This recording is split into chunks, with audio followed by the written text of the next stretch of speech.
Hi everyone, my name is Jen and I've been living with type 1 diabetes for 29 years and I've recently had experience with 2 different hybrid closed loop insulin pumps.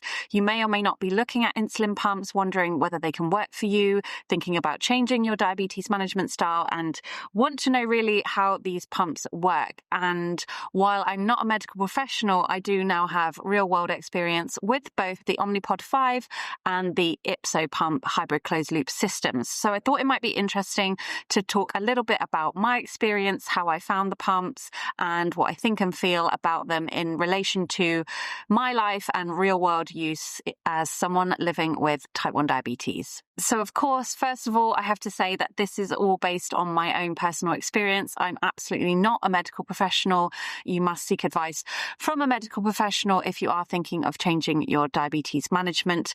These aren't intended to be instructional videos either. This is all just, my life, and I'm trying to put some information out there that might help people, because making changes to your diabetes management is a daunting prospect, especially if you haven't yet been on an insulin pump, whether that's hybrid closed loop or, quote unquote, regular pump that doesn't have these semi-automated features, that doesn't speak to your glucose sensor.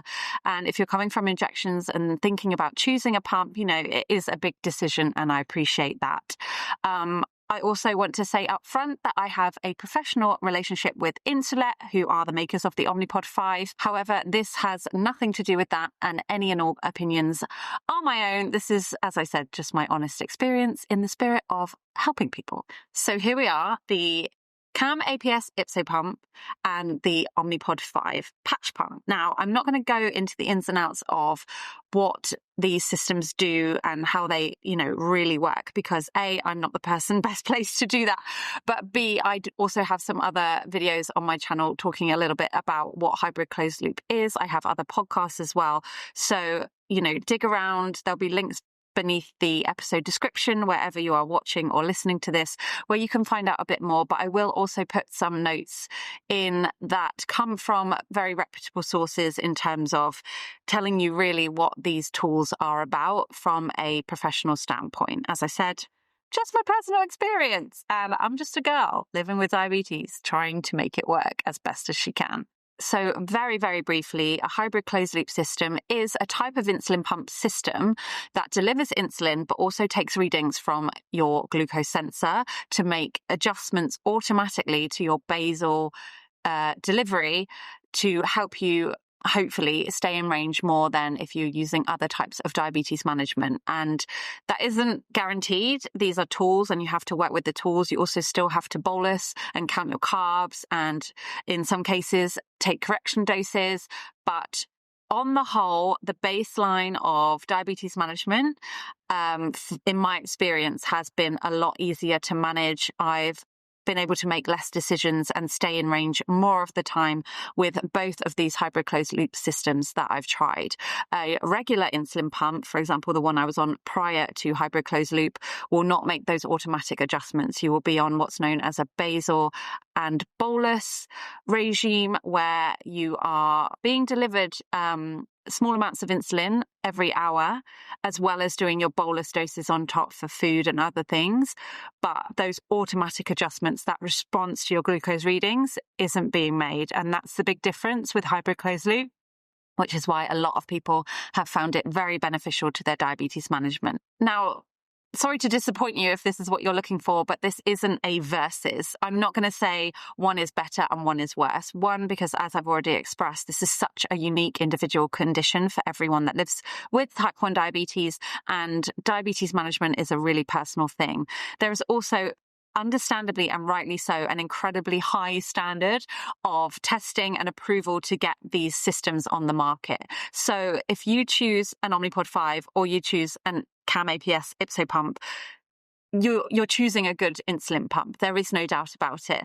They operate differently. And for me, that's where these interesting bits come in, because for me, it's more about how it suits my lifestyle, suits my priorities, suits where I'm at in life, suits how I like to interact with my condition, and the amount of time I want to spend kind of interacting with the devices or, other stuff that I will come into. So as a baseline, you can look at all the charts and graphs in the world and say, well, this one's more precise here, or this one does this and this one doesn't. But actually, these are both incredible systems. And I'm speaking as someone who was diagnosed 30 years ago, did injections for 18 years, finger prick testing for 20 years or so. I can't even remember now, but, have lived a very long time using very kind of comparatively different and much more basic levels of diabetes management. So I personally think these are both brilliant devices.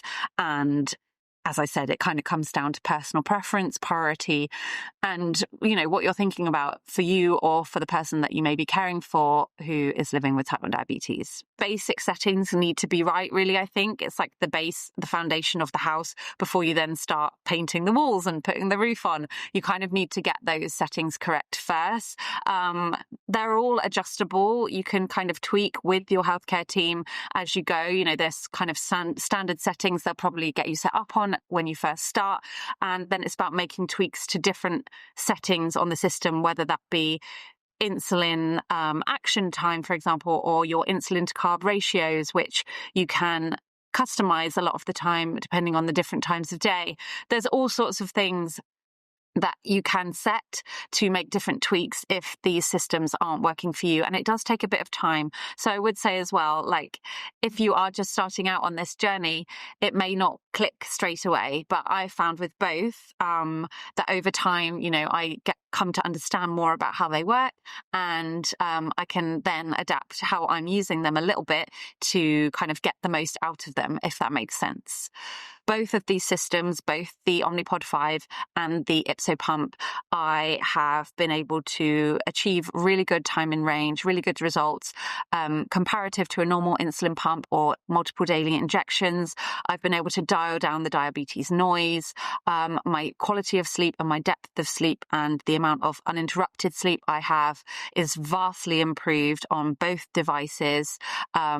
And yeah, for me, that's really what it comes down to. How does this work as an independent person, in my case, who doesn't have children, who is managing this alone, who has a very active lifestyle, exercises a lot, and kind of is here, there, and everywhere. Doesn't have a huge amount of routine. I have put routine into my life, but me and my priorities are going to be very different from you and yours. That might be that you're raising a family, or you're looking to get pregnant and you want to work on your time in range and are looking at options for that. Or you don't exercise and you eat the same thing every day and you go to the same job in the same place and do the same things. And that's the lifestyle that you live. There are just different considerations, and these devices will interact with you slightly differently. So I'm going to talk about my experience, take what resonates and leave what doesn't. And I hope that you find it in some way useful. The obvious: Omnipod 5 is what's known as a patch pump, which is a tubeless pump that is stuck to your body, and it lasts up to 3 days. Or 72 hours, and every 72 hours, more or less, you then change it, remove it, and put a new one in a slightly different place on your body. And the CamAPS Ypsopump is clearly a tubed pump. So that means that a wire or a cannula is connecting the reservoir where the insulin lives on the pump itself, and then there is a tiny little what's it called? A little patch. I don't know. Cannula, infusion set. I get all these names mixed up. Clearly not a medical profession here. There's a small set that sits on your body, much flatter, much smaller, obviously, than the Omnipod itself, because there is no insulin in it. It's more just kind of a sticker where the tube is then inserted so it can deliver insulin. I've explained that terribly, but hopefully you get what I mean. So for me, I was on the tubeless pump first. My first ever insulin pump was the Omnipod. Prior to the Omnipod 5, it was known as the Eros. And as I kind of explained, it didn't have that capability to make automatic insulin adjustments based on my glucose sensor reading. So I was very used to wearing the Omnipod. It's something that I really miss, actually, the way you can just stick it on your body and kind of almost forget it's there for 3 days, because you're then interacting with the controller if you live outside of the States. If you're in the States, that is a mobile app. So for me, the patch pump just kind of stick it on, and 3 days later you get an alarm and you change it. But once it's stuck on, I would often kind of forget where exactly I'd put it. It wouldn't bother me around my clothing. I don't really notice it. If you roll over in the night, sure, you feel it. But for the most part, it's just there ticking away, doing its thing. And that is something I absolutely love about the patch pump. And I think a lot of people who are thinking about insulin pumps are potentially slightly daunted by the tubes. When I switched to the Ypsopump, I will admit that I did find that a very big difference. It was something to get used to, because I felt like, and feel like to some extent still, that whenever I move, I'm kind of reminded that I live with type 1 diabetes. And that's not necessarily something I want to be reminded of every time I get out of bed, every time I get off the sofa. I have come to find more and more ways to make it less of a thing. If you listen to previous podcasts, you will know that for the most part, this lives in my bra now. There is a clip and other accessories that are available. You can get garters and belts, and running belts are very good. Pockets, obviously, where you can place this pump. This was the smallest tube pump that I was offered, and that was one of the reasons I took it, because it was the lightest and the smallest of the tubed pumps that were available to me. But I had to switch from the Omnipod. I didn't have the choice. But what is good about a tubed pump is that you can disconnect. You can take it off when you get in the shower, or like for some of my more vigorous workout, shall we say, I can disconnect the pump for a little while and kind of be a bit more free than actually if I was wearing the patch pump, because then you only have that little sticker on your body as well as your glucose sensor. You kind of have that option, I guess. If you go swimming in a pool or at the beach, for example, you can disconnect the pump and jump on in the water. The Omnipod is waterproof to a certain degree, to a certain depth, to a certain level. Don't ask me what those measurements are.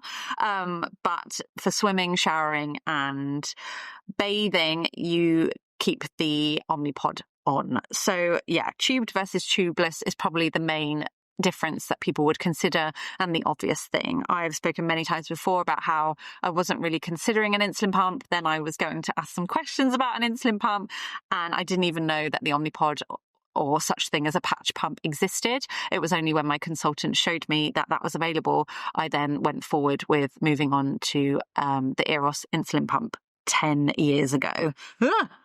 Sorry, I just threw my pump across my lap, which I wouldn't recommend. I will say that had I initially started on a tubed pump, I don't think I would feel this strongly about tubed versus tubeless, because I think if all you've ever known is a tubed pump, as I said, it's an absolutely phenomenal device. I really rate the CamAPS Ypsopump, particularly for its algorithm. There's so much that it does that I think is absolutely incredible. And if I'd never worn a patch pump and gone from, say, injections to the CamAPS Ypsopump, I would think this thing was amazing. And I do think this thing is amazing. But certainly the kind of physical considerations with a tubed pump are slightly more to look at and think about and manage on a day-to-day basis than living with or wearing the patch pump. That being said, as it stands outside of the US, if you are wearing the patch pump, you may have less physical considerations in regards to the pump itself, but the Omnipod 5 currently you control from what they call a controller. So this very much looks like a mobile phone. It is, I believe, a repurposed Android. Don't quote me on that. But you control everything through this piece of kit. So if you are on CamAPS, you control the pump through an application on the phone. And I don't know if it's available in every country, but certainly where I live, it's an app that's available on Android and iPhone as of 2025. So although you are attached to an insulin pump, you then don't have an extra device to control the thing from. You use an app on your phone. So I know a lot of people who use the Omnipod 5 are really, really keen to get the Omnipod 5 phone app released in their country, in their place. I will say I find the Omnipod 5 controller so much more robust in general. I just trust it implicitly. I trust them both. Of course I do. They're delivering my insulin that's keeping me alive. I wouldn't use them if I didn't trust either of them. But the Omnipod 5 controller on a day-to-day basis, I just don't really get any problems in terms of like lost signal or the app being a little bit slow to catch up with what I want to do, which I have found with the CamAPS app. And I wonder if that's come from the way it was developed. I'm not sure, but I would say that although people really do want to only have one device, there are some other considerations there. My battery on my phone, for example, I have to absolutely ensure that it's never going flat, which, generally is no problem. But I sort of had this perspective with my Omnipod controller that it was a medical device. And, I'm not going in to deliver my insulin and get distracted by an Instagram notification or a WhatsApp message. That is solely the device that is there to keep me alive, deliver my insulin, and help me live, as happy and healthy as possible. You could argue that a phone does that too, but we'll say it's not to quite the same extent. You know what I'm getting at here. So that is something to consider. That being said, I understand if you don't generally carry a bag around every day because you're not lugging your whole life around with you, as I usually am, that having everything on a mobile phone app would be a lot easier. And I get that. It is really nice to have the phone app. It is really nice when I'm running from one place to the next, because it's likely that my phone's already in my hand.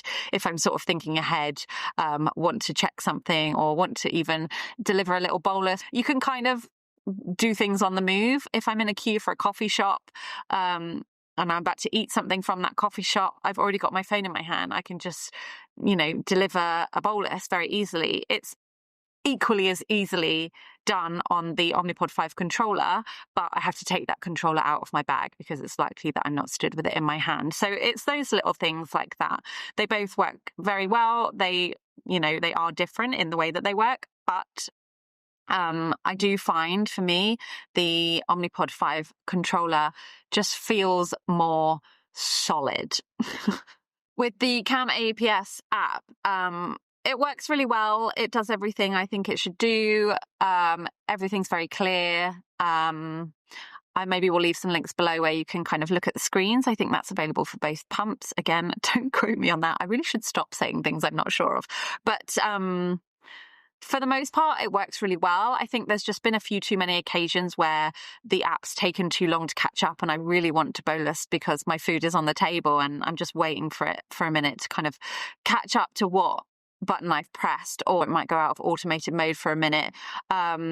Things like having to force quit the app, that happens. I don't know if it's because my iPhone is quite full or it's just a bit tired. So you may have not experienced this, you may not experience this. So I'm going to talk about how I interact with these devices because the algorithms are both brilliant, but they work slightly differently. With the Omnipod 5, it takes a glucose reading every 5 minutes and then decides with that information whether to give you a little bit more insulin than the 5 minutes before, a little bit less insulin than the 5 minutes before, or keep the insulin dose the same. And it will, you'll have a maximum amount per hour that it can give you. It will give you tiny, tiny increments every 5 minutes to keep that glucose reading as stable as possible, as in range as possible. You set the range, you set the glucose targets, that stands for both of them. So it's just pulling in a variety of information to make that decision based on what it's going to do in terms of giving you a tiny little bit of insulin or not. If your glucose is sitting at 4, if you're dealing in millimoles per litre, it's probably not going to give you any insulin in that 5 minutes. And it just works like that all through the day, all through the night, to kind of keep you bouncing along, hopefully in range. You have to count your carbs and deliver your bolus insulin on top of that. But for the most part, that's the work. And then with the Omnipod, I then go in and hit my glucose. If I see that my glucose is running high after a meal, for example, or just is higher than I would like, it's out of range, I will go into the controller and I would hit the, on the bolus screen, I would hit the glucose reading number, and then that would potentially suggest a correction dose. So you kind of have to go in and ask it whether you need a correction dose if you notice that your glucose reading is slightly higher than you would like. It's taking in lots of different information to give you the answer, and it will also give you a suggested dose if you do indeed need a correction dose. With the Ypsopump, with the CamAPS, you do not go in asking for correction doses. The algorithm works differently, and it kind of bumps up the kind of basal dose, I guess, much more aggressively than in general I found the Omnipod 5. So it might put my basal dose up to kind of 2 or 3 units per hour, whereas the Omnipod 5 generally wouldn't get that far. You would need to put a correction dose in on top. That is in my experience. I don't know if that's verbatim how I should be using it. That is what I got told by the separate consultants. And that is how I kind of came to achieve the outcomes I would like, which is as much time in range as possible. The Omnipod 5, therefore, I would have to remember to go in and look for correction doses. But obviously now with all the data and the information and having my glucose reading on my phone, I would, after a while, if I was sitting above range, go in and press that glucose button to see if I needed that correction dose. That may suggest that you interact with the Ypsopump less. Now, the Ypsopump CamAPS, I have found, has these extra features that allow you to tweak around what is going on in your day, what is going on in your life, that I personally really like. Because when I was back on the Eros pump that wasn't semi-automated, I would kind of turn on and off temporary basals all day long. I would shut them on and, you know, push one up, then push one down, and it enabled me to kind of get a very good time in range on the whole. And my consultant was very happy with how I was using it. I remember she said, "Oh, you're actually, you know, working like a pancreas would there, a little bit more, a little bit less." And for me, that work was worth doing because it was just a couple of buttons every now and then, whereas other people would never want to do that. They just want to leave it alone as much as possible, which is why these automated systems are brilliant, because they kind of come in and do that work for you. That being said, the Ypsopump CamAPS has some features on the pump that I really love. So they both have an equivalent of exercise mode, activity mode. On the Ypsopump, it's called ease off. So I'll come into that as it pertains to exercise separately. But the CamAPS also has the contrasting equivalent, which it on the app is called Boost. So my understanding is that that's about a third more again, 30% again of that kind of basal dose that it's giving you to kind of nudge your insulin delivery up ever so slightly. And these are basal doses, as I said, they're tiny, tiny increments. You're not talking like 2, 3, 4, 5 units of insulin. You're talking, you know, less than one most of the time for me personally. And so that just gives you a little bit of a nudge, which is almost like a 30% temp basal, if you like. And you can set it by time. You can delay the start of that temporary basal. It's not a temporary basal, but it's kind of an equivalent. And I really like that boost button. If I had my lunch and then was sat at the desk all afternoon, for example, that is when maybe I would kind of be sitting a little bit above range, more above range than I would personally like. So that boost button just gave me a little bit more insulin and would help kick things into gear to start to bring that glucose reading back down.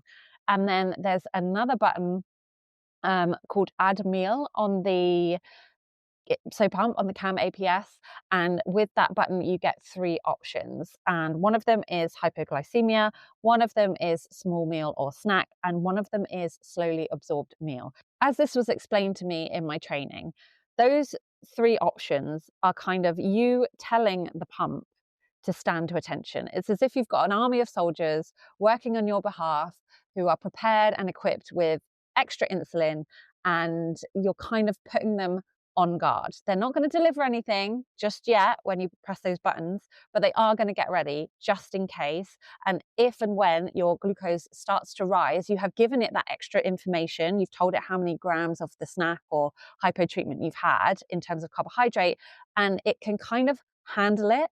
So a good example of this is if I was going for a coffee, and sometimes I take almond milk, sometimes I take oat milk, sometimes I have normal milk, and they all have different carb amounts, but they all contain carbohydrates, fairly minimal.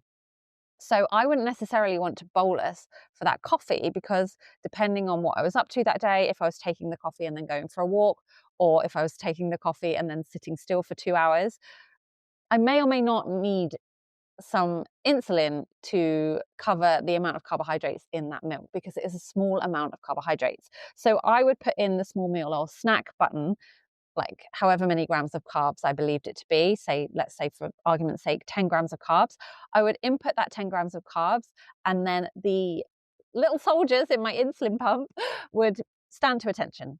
They'd be ready, they'd be watching, they'd be on lookout to see if my glucose reading started to rise. And if it did, they would then be equipped with the knowledge of how much extra tiny amounts of insulin to deliver to account for the milk in that coffee. So it's a way of kind of giving you a little bit of insulin if and when you need it, and you won't always need it. So for me, those three options on that button really came in useful, and it just gave me that extra bit of kind of tweaking power, shall we say. And as I said, not everyone wants that. Some people just want to put the pump on and let it do its thing until you need either a correction in the case of Omnipod 5, or taking a bolus for food or for another reason. So those three buttons I found really useful. The slowly absorbed meal button, you would deliver a percentage of your bolus up front as a normal bolus, and then you would deliver the remaining amount of the carbohydrates onto that slowly absorbed meal option. So you would split the carbohydrate amount. You would have to do the figuring out with your healthcare team to figure out kind of, for example, if you're eating a pizza, the classic one that gives us all the problems, whether you split that bolus 50-50, 60-40, or some other ratio, and timings and things like that. That again is a really useful button. I found if I was eating, for example, late and I wasn't sure if I was going to get that delayed release of glucose into my bloodstream, for example, while I'm asleep. So I'm telling the insulin pump to be aware, to stand on guard, to get prepared, and it wouldn't do anything until it saw that glucose level start to rise. But as and when it did, it kind of had my insulin pump kind of had the map, it had the guide, it had the information and the awareness of what it was going after, essentially. So yeah, I really like that feature on the Ypsopump. And then the third option in that button, in the add meal button, is for hypoglycemia, as I said. So if you're treating a low, sometimes I would forget, I'll admit, because you're in the middle of trying to, get your blood sugar up as quickly as possible. If I've taken glucose for hypos, I would then add that information in to the add meal button. And again, it's just giving it some extra context, it's giving it some extra information so that it can calculate the background work that it's doing more accurately and more helpfully if and when your blood glucose starts to rise after you've taken that sugar in. You're kind of telling it why the glucose would be starting to rise. So it will then kind of make better decisions based on that information that you've equipped it with. I hope that makes sense. This is so hard to explain. We are absolute warriors and heroes and rock stars for dealing with this condition. Like, anytime I try to articulate anything to do with type 1 diabetes, devices, feelings, food, or otherwise, I just think, wow, what we go through every day is phenomenal. So yeah, and it does show you how much kind of work these tools are doing or can do if you equip them, like if you get to know them and if you work with your healthcare team to get to know them and what their capabilities are, that actually can take you kind of to the next level. Again, takes time, takes practice, takes energy, but once you crack these things, in my experience, it really is kind of worth it in terms of the outcomes, in terms of then being able to just press one button rather than having to keep thinking 2 hours, 3 hours later, oh, I might be going here, oh, is that fat in that pizza now gonna finally be kicking in and my blood glucose is suddenly going to go sky high. Like, all these things you kind of have to anticipate or make allowances for or equip yourself to respond to. A lot of that kind of gets taken out of your hands quite helpfully when it comes to these systems. So big tick on both fronts, on the Omnipod 5 and the Ypsopump, for kind of helping us out there, because I'll take all the help I can get, for sure. This episode of Type 1 is sponsored by Dexcom. Using Dexcom CGM has given me so much confidence to make informed diabetes treatment decisions in the moment.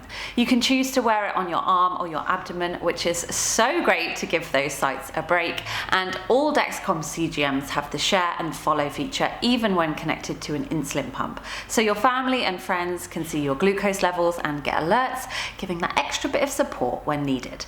Head to Dexcom.com to request your free Dexcom ONE+ sample.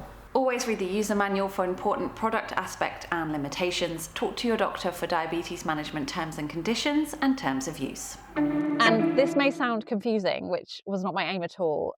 Please be assured that compared to a regular insulin pump or injections, the amount of diabetes thinking I have to do in both cases with these pumps is phenomenally reduced, like markedly reduced. I think I've said in other posts or other videos that I think with the hybrid closed loop versus other types of diabetes management that I've personally experienced, I'm probably doing about 40% of the work and getting way better time in range and way better health outcomes, which is what I want. I want to live as long as possible with all my limbs and eyesight intact. And it's not a nice thing to have to confront and face, but I do believe that these tools are helping me to do that. So if you don't want to kind of go this deep on the tools, like even whacking them on, even getting a hybrid closed loop system and working with your healthcare team to understand the basics, I personally have experienced that I'm in a better starting position from the get-go than, for example, on multiple daily injections. And being able to shut down some of those tabs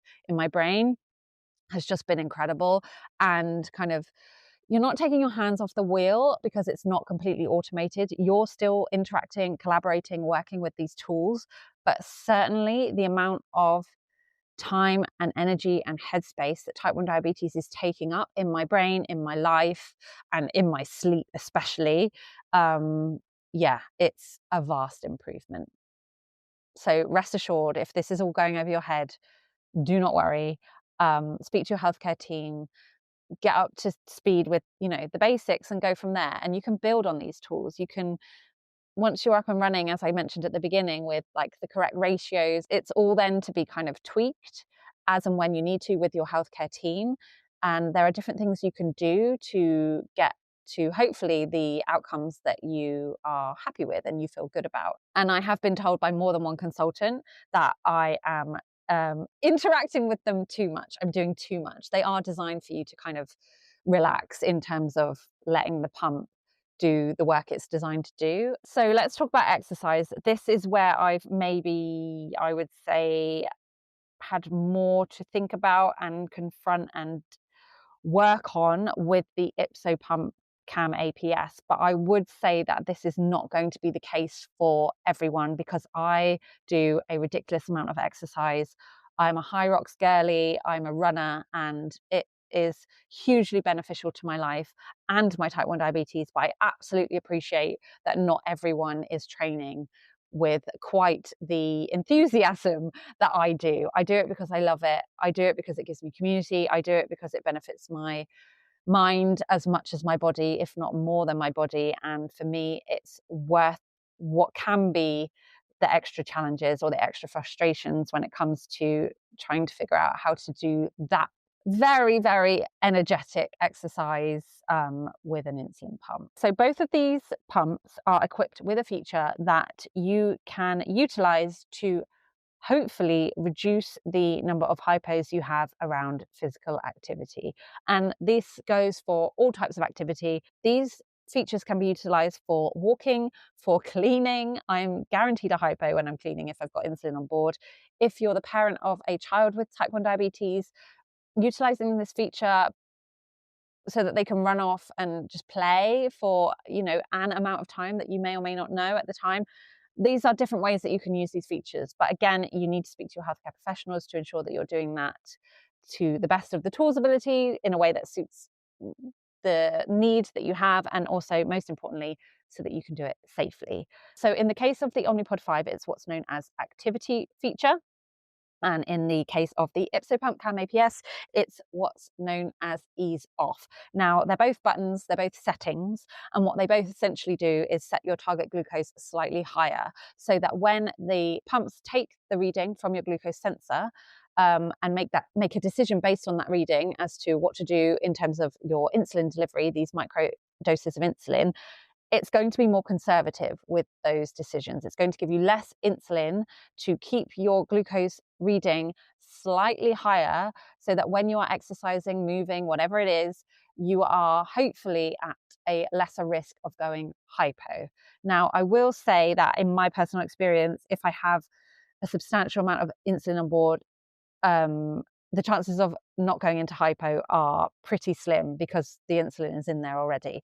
And these ease off or activity feature buttons can't take away from insulin that is already in your body. They will, however, try and keep your glucose reading a little bit higher. Now, both of them you can set for a certain amount of time so that you don't have to remember to turn it off. The Omnipod 5 you can only set, I believe, from what I remember, in hour increments, whereas with the CamAPS Ypsopump you can do it to the minute. So if I know I'm going for a 45-minute run, for example, I want to then, reset my glucose target to the normal target range just before I stop running. Life obviously doesn't go like that all the time. You might not need to be that precise, and you can always cancel these features as and when you stop exercising or as and when you need to. The CamAPS Ypsopump, you can also delay the start time of that ease off feature. So again, it's about working with your team. It's about kind of reading up on the specific pump to see what's available and how it might work best for you. But they do both have this feature. And as I said, I've had to work with both of them to figure out how they respond best and work best with the way that my body responds to exercise. And for me, that changes. My glucose levels will respond differently depending on the time of day, the type of exercise I'm doing. What I found difficult with the Ypsopump is that because it isn't attached to my body, the type of exercise that I do, which is literally flinging myself around a gym, going from the floor to a box and back again, pulling sleds, pushing sleds, running around, all sorts of things, the Ypsopump feels like, for me, it gets in the way more. So what I've resorted to is disconnecting my pump and taking off for the duration of that exercise. And I've had to play with kind of maybe giving myself a tiny, tiny, tiny micro bolus. But again, that's not advice. That's very, very unique and personal to my body. It completely depends on the type of exercise I'm doing and how strenuous that is. If I'm going out sprinting, I'm probably going to get a cortisol spike that's going to raise my glucose level. If I'm going out for a gentle jog or a walk, that's not going to happen. So that's all to say that even though these features exist, you will have to kind of dig into them a little bit to figure out how they will work best for you. But I have found solutions and it has got better with time. And for me, it absolutely has been worth it because I was getting kind of quite big glucose spikes based on that strenuous activity and then sitting high. And now I've kind of tweaked it and worked out different ways, both with the pump and things I'm doing around the exercise that aren't actually to do with the pump, that have kind of tapered that big spike off a bit. And I've also just come to understand my body a lot better as I push it more and more. So yeah, those features exist and they're pretty handy, I will say. The next thing I've wanted to talk about is actually changing these insulin pumps and the process of that. As I mentioned with the Omnipod, it lasts for up to 3 days, 72 hours. That is a hard stop, more or less. You get an 8-hour window after that 72 hours.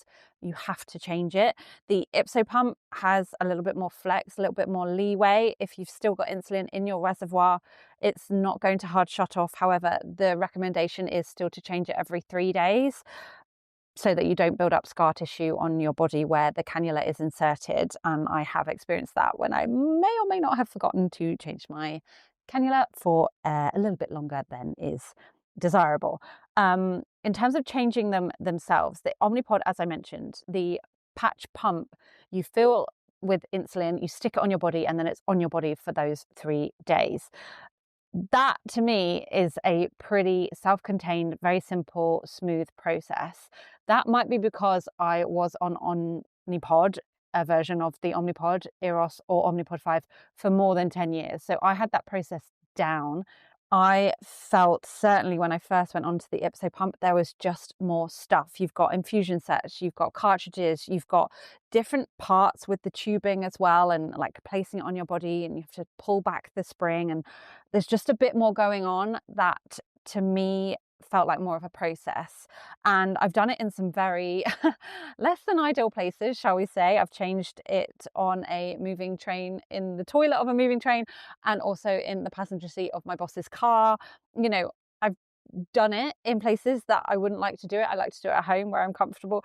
But I do think for me, the Omnipod feels like a simpler process. That's not to say the CamAPS Ypsopump changeover is a hard process. With the Ypsopump, you also don't have to change the cannula and the cartridge at the same time. You can do one or the other. So, there may be benefits to that for you. But in terms of the stuff, there's just more going on. That leads me on to something I want to talk about that might seem a bit random, but it's noises and alarms. Now, the glucose sensors that you will wear as part of the hybrid closed loop system obviously have their own alarms and their own settings. The Omnipod every 3 days is a hard shut off, as I mentioned. So you reach that 72-hour window and you can set your settings to give you a reminder a maximum of 1 hour before that 72-hour expiry time, if you like.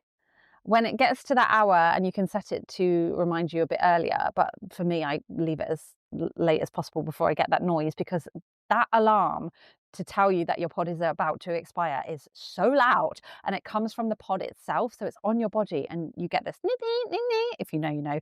And it is pretty full on if you're busy doing your work and you suddenly get that reminder, or you're busy out with your friends doing something. The Ypsopump doesn't have that kind of alarm. It has reminders. It pops up on your phone. It will vibrate on my watch, but it will not make that really shrill, loud noise. Now, I get it. It's a safety thing. Omnipod 5 has obviously done that because it does have that hard shut off and you need to change the pod within a certain window. And there comes a point after that 8-hour kind of overtime, if you like, that it will just all stop. And that alarm is loud and unforgiving and relentless until you then go to change the pod. But to me, it's just a lot. I didn't realize that it was something I wanted to live without until I switched to the CamAPS Ypsopump, and suddenly there was silence. And I don't get that alarm every 3 days. And actually, that's really nice. I don't want to be reminded at quite that decibel that I need to change my insulin pump. So I'm not sure why there isn't a vibrate only option for the Omnipod 5, but personally that's something I have really enjoyed since switching to Ypsopump, that I don't kind of have alarms in my life unless they're glucose sensor alarms that I have personally kind of set in terms of urgent low and going out of range and things like that I'm sure you're all too aware of. And while we're speaking about glucose sensors, it's worth looking at whether the insulin pump you're considering is compatible with the glucose sensor that you use or that you would like to use or you're thinking of using. It's worth just checking what insulin pump is available with which sensor. Both of these have more than one choice, which is great. I've used the Dexcom G6 for both. I'm a Dexcom warrior. I'm very happily on the Dexcom G6. I trust it implicitly. I've used it for years, and I was very happy that I was able to do that when I changed my pump over, stay with the same glucose sensor. You might have a different preference, or you might be wanting to switch. So it's just something to consider. This one's quite deep cut, but it's something that I've noticed in my life. So I may or may not be useful for you. When I'm giving a bolus, when I was on the Omnipod 5, it would kind of connect with the pod on my body in terms of telling it needs to deliver a bolus. Then I could put the controller down and walk away, and the pod would click away delivering that bolus, and I could go about my cooking or whatever it was. When it comes to the CamAPS Ypsopump, you have to keep the phone and the pump close by each other until the entirety of that bolus is delivered.